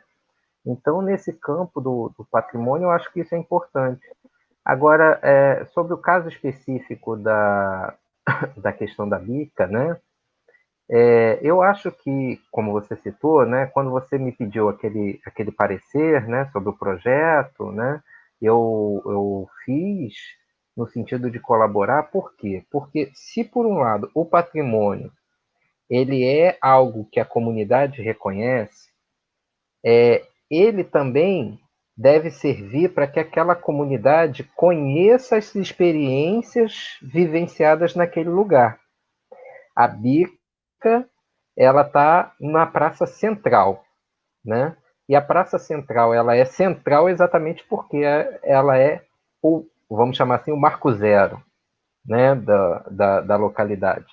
Tanguá, assim como tantas outras localidades, tem o seu núcleo às margens da estação ferroviária, né? Então ali você vai formando um núcleo, né, de casas, de comércio, vai adensando ali, e aí aquele lugar era o ponto para que as pessoas pudessem coletar água para levar quando não tinha água encanada, né, para suas casas e tal. E você pega e coloca ali o marco da quase participação de Tanguá, né, num movimento importante, né? O próprio nome da praça, o Roberto Pereira dos Santos, vai oferecer os serviços, né, do seu grupo, né, ali No, de milícia. no caso, o pai dele, né? Isso é Luiz Pereira, o Luiz Pereira. que é o nome da rua, que é a rua que Isso, foi fechada, que é a rua que ligava a praça até a estação. então, Coronel Lulu. Coronel Lulu, exatamente. Eu estava tentando lembrar aqui agora o nome. Aí, aí a gente vê como é que é interessante, né? Essa ligação, mesmo municípios separados, como é que essa ligação é importante, né? O Roberto Pereira dos Santos ele foi prefeito por 3 vezes em Itaboraí, né? O túmulo do coronel está em Itaboraí, né? Se não Sim. me falha a memória, do Coronel Lulu está em Itaboraí. O busto do Roberto Pereira está na 22 de maio, que foi uma data escolhida por ele para se comemorar o aniversário de Itaboraí. Os tanguaenses Exato. são bem influentes, né? Tem essa, né? Então assim, é, é o, o monumento da Bica, tendo perdido a sua funcionalidade hoje, porque ela não é mais o espaço para o povo ir coletar água para levar para as casas, né, para abastecer as casas, né, mas ele permite pensar todas essas questões que a gente está falando aqui agora, né? Como é que tinha essa ligação? Porque o monumento ele está na praça, que tem o nome do cara que foi prefeito em Itaboraí, né? O coronel que ele estava envolvido com a política nacional da Primeira República, né? Ele ia participar lá É, da certo. Armada e tal. E Então, não assim, foi são só o a monumento Bica, a foi gente tem que também. valorizar nesse sentido, né? Não foi só a Bica uma construção conseguida, foi a Bica e o cemitério municipal, né? Foram as primeiras obras públicas que o lugarejo, a localidade consegue Uhum. através da atuação política do fazendeiro que era dono que tinha sede a fazenda, onde hoje está a Câmara de Vereadores local, que deu também origem à fé católica em Tanguá, que até então, só depois, outra informação que a gente não tinha ainda na pesquisa, que só depois, né, dessa quase 50 anos, depois desse fato, dessa movimentação política do início de Tanguá, que só em 48 o usineiro constrói uma capela. Portanto, como o senhor bem pontuou, diferente de também muitas cidades que elas se configuram no redor das igrejas, também muitas cidades se configuram no entorno das estações ferroviárias. E eu costumo dizer também que a estação ferroviária de Tanguá também só foi posicionada ali porque existia também a fazenda também ali próximo, a Fazenda Tanguá. Uhum. Então, tudo isso são as marcas, né, Rodrigo? Sim, Tudo sim. isso são as marcas, né? Assim, porque é, uma comunidade uma comunidade que não possa refletir sobre as experiências que já passaram, né? Porque não é aquela coisa também saudosista, eu tenho que saber do passado, né? Porque é importante, só porque o passado passou e é importante, né? Eu tenho que entender o passado para pensar todos essas questões, né? Assim, como é que era Tanguá naquela época? Por que era assim, né? Como é que isso tem a ver com o que é Tanguá hoje, né? E naquela época tinha gente que pensava de maneira diferente. Por que não conseguiu levar à frente o seu projeto e tal, né? Porque isso permite a gente pensar que a história não é uma coisa linear, né? Que não é uma coisa toda encadeadinha, bonitinha, né? Que a história é feita pelos homens atuando no seu tempo. E os homens eles têm projetos, têm anseios, têm disputas, têm conflito. Não é uma história harmônica, né? Então, assim, construir uma localidade diferente depende dessa consciência da nossa própria historicidade, né? eu tenho que puxar a brasa para minha sardinha do historiador, dizer que a história é importante, né? Então, Sim, de fato. é isso, né? A história não está lá só no passado, a história tá aqui hoje, né? Está no hoje, porque se eu historicamente sou consciente que a minha ação pode transformar o meu lugar, eu vou ter uma outra postura em relação à vida do meu lugar, né? E principalmente, professor, eu creio que esse posicionamento que é um posicionamento de liderança e que não necessariamente precisa ser de uma liderança política, digamos, de mandato. Cada um é líder, Uhum, digamos, dentro do seu segmento. E a gente precisa sim entender quem é esse líder de mandato, quem nós queremos como esse líder de mandato e consegue enxergar nessas pessoas também líderes para potencializar aquelas pautas que eles defendem, né? E nesse caso, digamos assim, eu não gosto de estar sozinho nessa área, mas eu entendo que é uma área importantíssima para se entender, por exemplo, que o Coronel Luiz Pereira dos Santos, mesmo não sendo um prefeito, ele agiu como um prefeito buscando intervenções, buscando as duas primeiras obras públicas,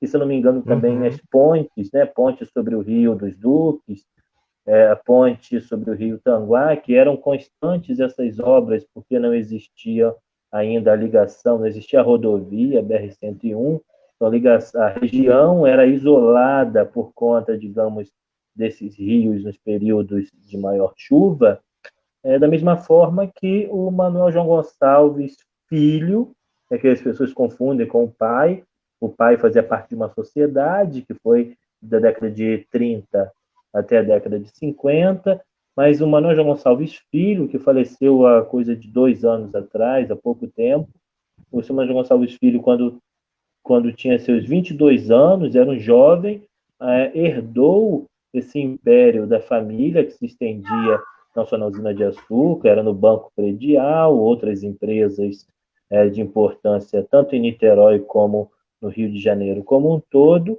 e ele também começa a gerir Tanguá de forma privada, dando estruturas como, ou melhor, oferecendo estruturas como escola, como hospital, cinema. E é interessante notar que também existem outros estudos, e aí é um estudo até de uma dissertação de serviço social da Altineia Neves, é uma referência que eu gosto muito.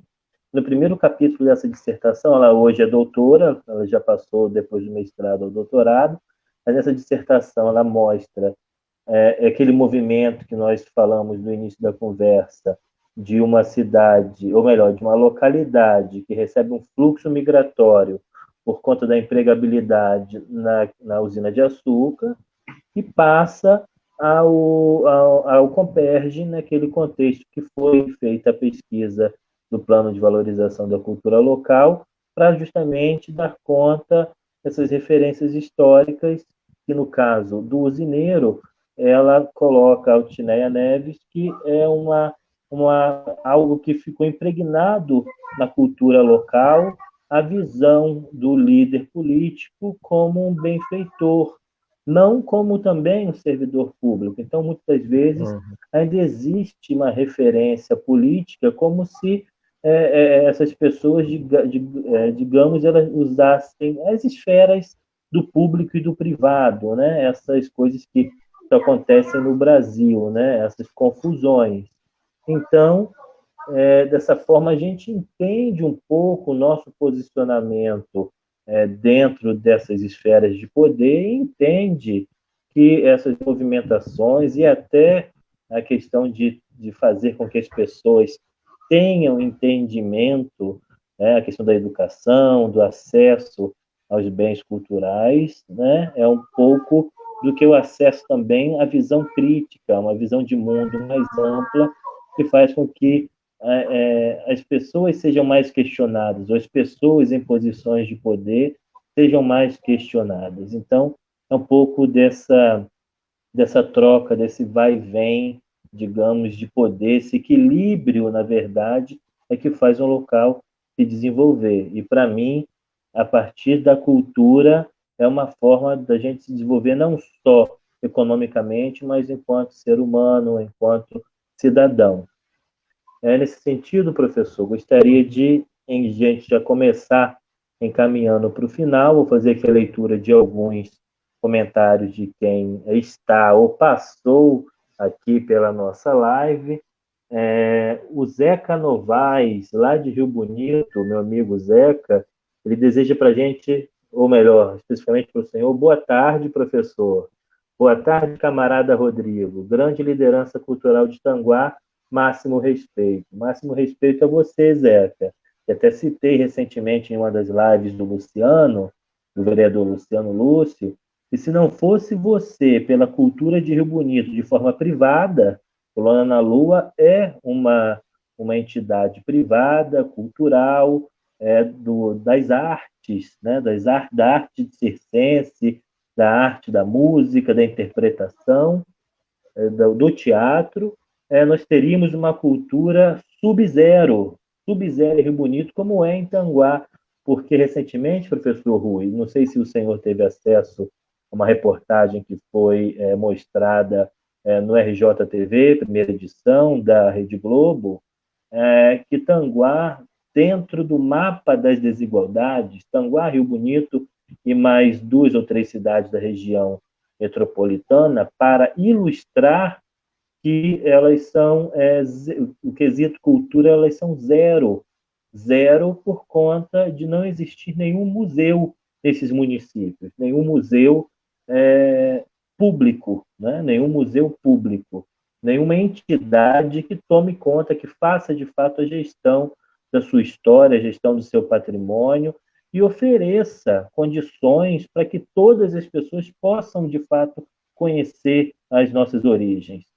De fato, até é uma questão que acontece muito, uma indisposição, ou digamos, algo que me constrange, é quando eu sou elogiado por conta de conhecer, como o próprio Zeca aqui acabou de fazer esse elogio a respeito de ser uma liderança, ou de conhecer um pouco mais sobre o patrimônio local.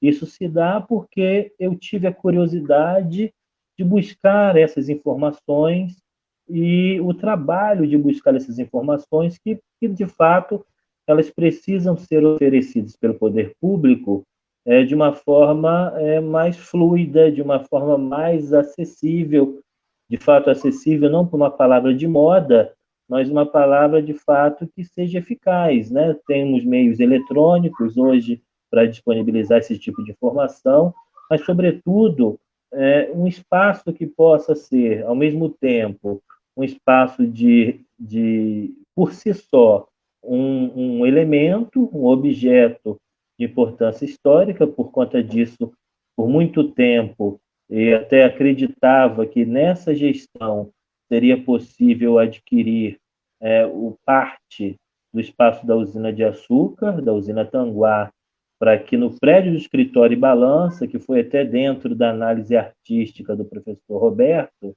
ele até destacou que uma característica muito peculiar da construção, não só na cidade, como da região, era aquela estrutura em rocaille, que são aquela alvenaria que imita a madeira da escadaria daquele prédio, que era um prédio funcional, um prédio que funcionava tanto como balança de pesagem de cana, né, que eram transportadas nas tropas de mula, né, nos jacais, né, nos cestos feitos de cipó em cima dos animais, né, nas cangalhas,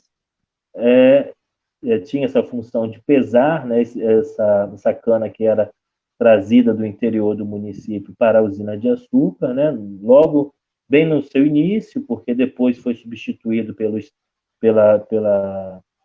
ou melhor, era feito também em conjunto com a Maria Fumaça, com uma estrada férrea que era particular da usina, depois com os tratores, né, com a modernização implementada, como eu falei, na década de 50, quando o Mano João Gonçalves Filho herda a usina de açúcar do seu pai e começa a constituir espaços como o Hospital da Usina, que é hoje, onde hoje existe a clínica de repouso Ego, a própria, o cinema, né, o Cine da Usina Tanguá, que hoje é a Igreja Metodista, a própria praça em frente à Igreja Metodista, existia um busto do Manuel João Gonçalves Pai, que até eu estou buscando em contato com a Beneficência Portuguesa de Niterói, porque existe um busto dele nessa sede, segundo as referências que eu encontrei,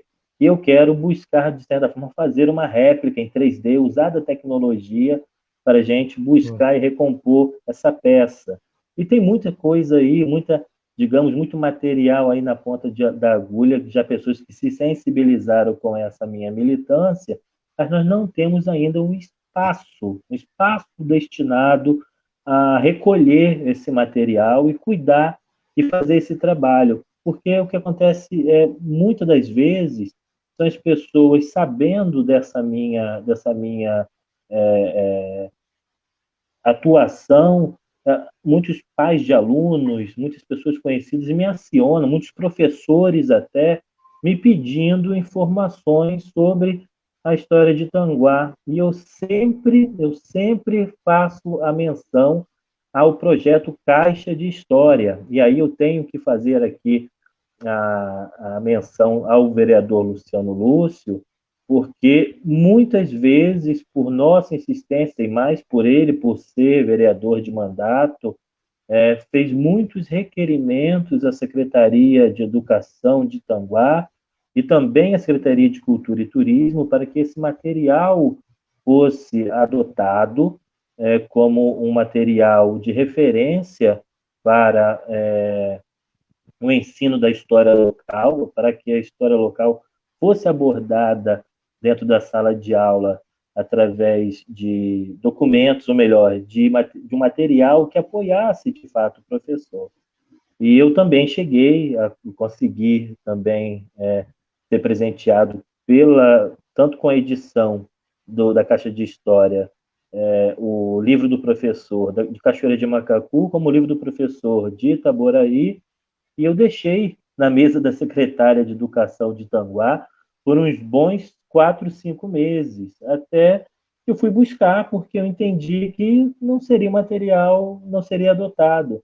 E tendo a ideia de que a rede municipal de educação de Tanguá é muito menor em comparação da rede municipal de Cachoeira de Macacu e de Itaboraí, o próprio professor Luiz Rezinick disse que seria possível fazer um material desse por escola, produzir uma baixa tiragem, o que, de certa forma, possibilitaria um valor muito mais em conta desse material, para que, de fato, ele fosse compartilhado e ele fosse usado pelos professores dentro de uma proposta de uma formação continuada, que é o trabalho feito com os professores dentro do seu segmento, ou das artes, ou da própria história, português, e todos. Esse material é interessante, eu vou fazer aqui a leitura de mais alguns comentários, e gostaria que o senhor pontuasse porque é um material, digamos, que pode ser trabalhado de forma interdisciplinar, certo?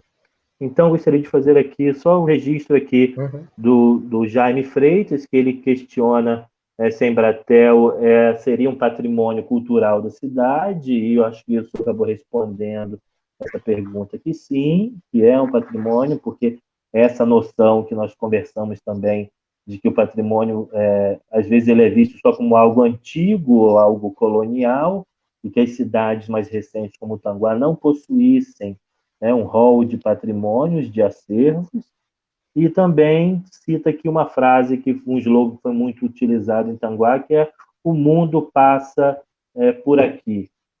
Professor, por gentileza, explique um pouquinho sobre o que é o projeto Caixa de História e também gostaria que o senhor fizesse suas considerações finais. Tá bom. Bom, primeiro eu quero agradecer a todos os que participaram, né? A todos que deixaram seu comentário, né? A afetividade da recepção, né? Todos calorosamente me receberam aqui nesse nosso encontro, então quero agradecer. Eu estou sempre à disposição para conversar, né? Esses dias eu estava retomando um livro que eu gosto muito, por conta desse meu viés colecionador também, né? É um livro do Rubem Borba de Moraes. Você deve conhecer esse nome, porque foi um bibliófilo, foi um dos caras que organizou o Teu Campo, a biblioteconomia no Brasil, né? Ele tem um livro que se chama O Bibliófilo Aprendiz, que ele escreveu para contar um pouco da experiência dele como bibliófilo, e ele diz isso já lá na década de 70. Hoje se proseia um pouco sobre livros, né, na primeira edição do livro. Então, assim, hoje se proseia pouco também sobre o nosso patrimônio cultural. Então, sempre que eu sou convidado para a gente poder conversar, eu gosto de conversar, né, sobre o nosso patrimônio cultural compartilhado, né? Só para fazer uma pequena um pequeno parêntese, uma intervenção, né? Como é que essas nossas histórias estão interligadas, né? Você mencionou a localidade de Tomascar, né? Na divisa com Rio Bonito, né? Tem tudo a ver com a história de São Gonçalo, porque o Tomascar, ele é o Thomas K. Ribeiro de Rio de Bustamante, que é Bustamante. a família Tomascar, que migra de São Gonçalo para essa região e vai ser proprietário de terras, é uma família colonial, né? Então, é nesse sentido dessa nossa história compartilhada, né? Quando você mencionou lá no início, né, os meus vínculos com São Gonçalo, né, não só como local de trabalho, mas de residência também, né? De residência e de afetividade, né? Porque eu vivo aqui há 35 anos, tenho 40, cheguei aqui com 5 Professor, anos, eu também vou construí fazer também uma família. menção, vou fazer uma menção a um objeto que eu também colecionei e que provavelmente vai compor esse material desse centro de memória, do nosso futuro museu. Eu tenho uma caixa de fósforo do aguardente Tanguarina, que era fabricada pela usina Tanguá e que a fabricação é da Fiat Lux, em São Gonçalo. Em São Gonçalo, né? Então, tá vendo como é que tá tudo junto, né? Mas então, eu acho, Rodrigo, mencionando a questão da caixa, né? Eu acho que assim, nós temos as nossas ações, né? Você como pesquisador local, eu como pesquisador na universidade, né? Todo esse meu trabalho, eu acho que hoje eu tenho condições de desenvolver, muito do que eu tenho condições de desenvolver é porque hoje eu consigo transformar essas iniciativas em projetos de pesquisa associado ao meu trabalho na universidade. Então isso me dá uma sistematização, uma possibilidade de sistematização diferente de muitos pesquisadores locais, né, que, por não terem o seu lugar reconhecido, né, não tem apoio, não tem financiamento, não tem uma série de suportes para o desenvolvimento, né? Então, como você estava falando, né, a gente conhece pessoas em vários locais que têm os seus acervos, que têm o seu trabalho de pesquisa, mas que não conseguem muitas vezes ter um apoio, né, para publicizar essas coisas, né, para o reconhecimento disso. Então, é necessário que as localidades tenham políticas culturais que se voltem para o campo do patrimônio, porque muitas vezes as políticas culturais elas estão pensando nos elementos de cultura de massa, né? Você mencionou o caso do carnaval. O carnaval é uma festividade nacional, né? Então isso dá uma visibilidade, uma interação. Então, mas é necessário também porque o patrimônio ele está ligado à vida das pessoas também, né? Então, voltando a essa ideia. E é nessa ideia que a gente propõe a caixa de história, né? Já para fazer uma apresentação rápida e para ir para a conclusão. A Caixa de História foi um projeto que começou em 2006 com o município de São Gonçalo.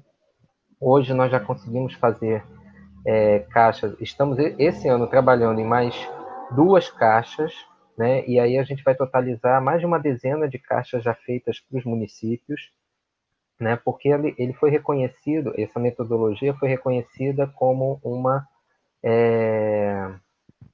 tecnologia educacional pelo Ministério da Educação, né? Então, a proposta metodológica, então ela pode ser adaptada para as outras localidades, né? E tem essa chave de pensar como a história é um patrimônio compartilhado, né? Então, a partir de oficinas com documentação histórica local, a gente trabalha temáticas que associam a história do lugar, a história local, às temáticas da história em geral, né? Então, ela pode subsidiar esse trabalho do professor. O professor pode pegar uma atividade, por exemplo, nós temos uma atividade com cartografia histórica e cartografia atual. Dá para fazer um trabalho super legal, interdisciplinar, com um professor de artes, com um professor de geografia, né, pensando a questão das escalas, da espacialidade, né, das fronteiras, né, todas essas questões. Então, a Caixa de História ela vem nessa direção, né? E aí a gente foi tendo momentos, né? A gente fez primeiro de São Gonçalo, Magé, depois a gente fez alguns materiais e a Caixa com a Petrobras, depois a gente teve um edital que fez com a FAPERJ, que fez para alguns outros municípios, e aí a gente fica muito feliz que essa metodologia, essa tecnologia educacional tem inspirado vários trabalhos pelo Brasil afora, do programa de pós-graduação profissional em ensino de história, o Prof. História. Então, tem muita gente que usa para montar materiais para os seus municípios pelo Brasil afora, né? Então, assim, é um potencial, a gente sempre está aberto ao diálogo, à conversa, né? E é isso, né? Assim, é uma forma de você trabalhar nas crianças, com as crianças, essas noções de identidade, de patrimônio, de vivência, de historicidade, de consciência histórica, né? Então, é um material que tá aí para a gente poder pensar junto, tá? Volto a afirmar, então, para a gente poder ir concluindo, né? Que para mim foi um momento muito agradável, muito feliz de conversar. Como eu disse para você, eu gosto de prosear, né? Eu sou igual o Rubem Borba de Moraes lá, gosto de prosear, gosto de conversar sobre história, sobre patrimônio, né? Sobre essas nossas experiências, né? E acho fundamental ações como essa que você está fazendo hoje, né? Essa live que a gente está aqui discutindo, né? Porque ela também faz com que a gente possa se sentir útil e interagindo com as pessoas, né? Nesse momento de isolamento social que eu estou mantendo, né? Ainda tô em isolamento firme, né? Então a gente poder ter esses espaços de diálogo, de conversa, de troca, né? E de aprendizado, né? Não é só eu que estou aqui, eu estou aprendendo coisas com você também.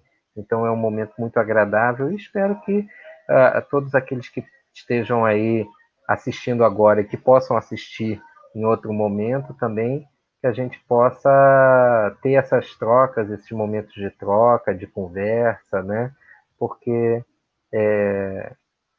história e patrimônio não é um tema de museu do passado, né? É uma coisa que faz parte da nossa vida, né?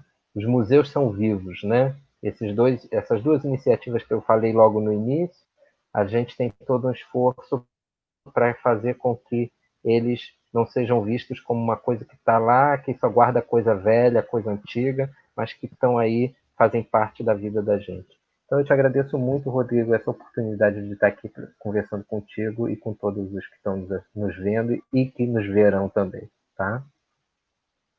Eu que lhe agradeço, professor, pela presença, pela disponibilidade de conversar. sobre esse assunto conosco, porque de fato também não adianta só gostar, né? Tem que ter vontade também. O senhor se disponibilizou a conversar. É interessante que, como eu falei, eu dividi, né, esse assunto, digamos, em dois. Eu espero contar com o Paulo Rosa para explicar, digamos, o melhor sobre e exibirmos também a parte do documentário que trata especificamente sobre Tanguá, que foi produto dessa pesquisa do Programa de Valorização da Cultura Local, patrocinado pela Petrobras em 2013, mas também imagino que a gente possa voltar a prosear, voltar a conversar, talvez no meu perfil pessoal, porque eu trouxe o senhor para conversar aqui no Fórum Cultural de Tanguá, no Facebook do Fórum Cultural, porque o Fórum ele está, digamos, ele se organizou agora recentemente por conta da perspectiva da Lei Aldir Blanc, por conta da organização que, digamos, foi startada nos municípios do leste fluminense para compor um fórum regional, um fórum que contempla as cidades de Niterói, Maricá, São Gonçalo, Itaboraí, Tanguá e Rio Bonito, e também representação, buscando também representação no Fórum de Cultura do Estado do Rio de Janeiro, por conta da vacância ou da destituição dos conselheiros estaduais de cultura. Nós estamos com o Conselho Estadual de Cultura vago e precisa ser recomposto para que os recursos da Lei Aldir Blanc sejam acompanhados.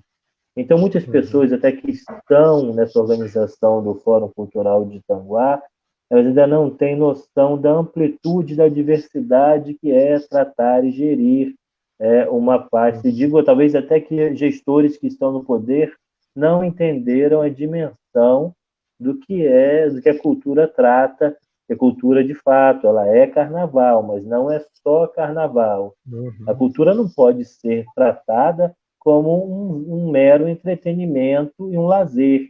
E o trabalho junto às escolas, e o trabalho junto ao trabalho infanto-juvenil, tanto na área da biblioteca, da própria, do próprio incentivo à cultura, à leitura, à cultura, através de políticas públicas, como é o caso exitoso do Circuito da Laranja, que tem parte a cultura, são ações de governo que precisam tomar corpo e, dentro dessa gestão, a cultura tomar o seu protagonismo que merece e precisa.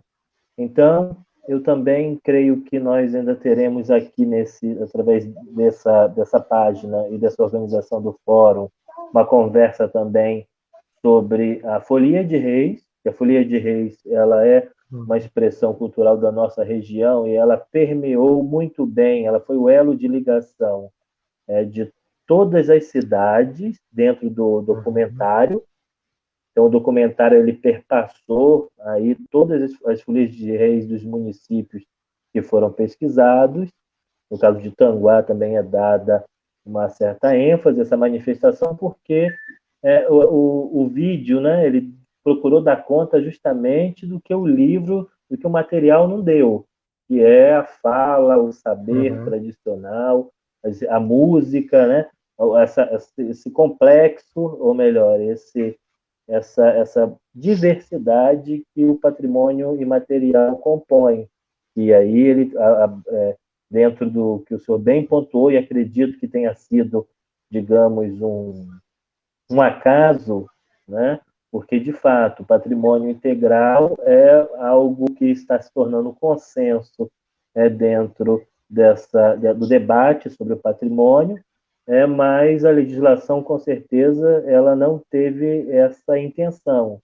Mas é muito interessante que ela já abra caminho a essa concepção, porque também, de uma forma também muito marcante, o patrimônio natural de Tanguá, através da Serra do Barbosão, ele foi referenciado, ele é referenciado diversas vezes também nessa obra, e ela tem um capítulo especial. Então, por isso, eu trouxe o Senhor para conversar conosco, para dar justamente essa visão ampla do que é o conceito de cultura, o conceito também de patrimônio, para que a próxima gestão do município de Tanguá, caso as pessoas que estão se colocando se interessem, estiverem acompanhando, as pessoas responsáveis por essa política que estarão no comando do município, possam ter essa real dimensão e ter essa pesquisa como um guia de bolso, digamos, mas não dá, né? Porque ela é uma obra de referência, é um livro bem denso, que infelizmente também não se encontra de forma fácil, porque foi uma publicação direcionada pela Petrobras para as instituições de ensino, para pessoas que são pesquisadores da área, mas há pouco tempo eu tive a resposta do professor Rezinick com uma cópia digital, então caso quem está nos ouvindo, venha nos ouvir, deseje acessar essa obra, esse trabalho que contempla até municípios além de Tanguá, também disponibilizo através de e-mail, caso solicitem, e fica digamos, essa promessa de trazer o documentário, de trazer uma especialista sobre a folia de reis pesquisadora, que é de São Gonçalo, a professora Verônica Naciola. Eu fiz o convite a ela, estou aguardando a resposta dela, não sei se talvez antes do Paulo, mas aí eu fico pensando assim, trazer o Paulo, a Verônica, para dar prosseguimento a esse assunto que nós iniciamos hoje, e quem sabe em breve conversar com o senhor novamente, mas em outro patamar, a gente toca nesse assunto novamente. Se alguém surgir alguma dúvida, mas alguém quiser participar, tiver para contribuir, se eu tiver também alguém mais para sugerir, para não ficar só nesse bate-bola aqui, porque senão esse assunto, também se tivesse mais pessoas, se estenderia aí por mais de 2 horas. Nós já temos, faltam 5 minutos, 1 hora e 55 minutos de live. Eu previ que a gente faria mesmo em 1 hora e meia, 2 horas.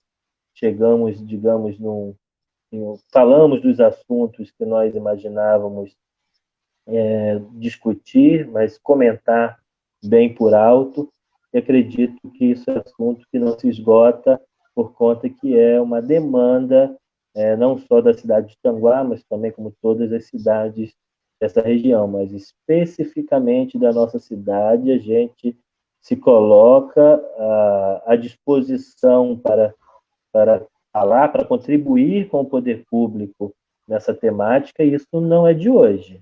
Né? Não foi ontem que eu comecei a bater nessa tecla e mostrar essa necessidade. Até porque isso se comprova, professor, porque senão não teriam também, essa atual gestão não teria me procurado para consultar sobre a remoção da bica que eles pretendiam fazer e não fizeram, porque eu consegui, sem dúvida, porque eu consegui o seu parecer da universidade, porque senão a gente teria mais um apagamento promovido pelo poder público. Dessa forma, professor, eu encerro essa nossa transmissão, desejando ao senhor um ótimo final de semana, à sua família, e espero que em breve a gente possa, após esse momento de pandemia, se encontrar pessoalmente para tratar de assuntos e, quem sabe, no sentido de uma colaboração, e buscando aí, digamos, a semântica da palavra colaboração, que talvez seja trabalhar com o coração, né? Ou trabalhar de coração, o sufixo cor, mas o laboração do labore, né? Trabalhar juntos. Então, quem sabe a gente possa trabalhar juntos brevemente para mudar e para justamente conseguir dar destaque e, na verdade, intervir no patrimônio da forma que ele merece e precisa. Desejo a todos uma boa noite e até a próxima. Boa noite. Boa noite.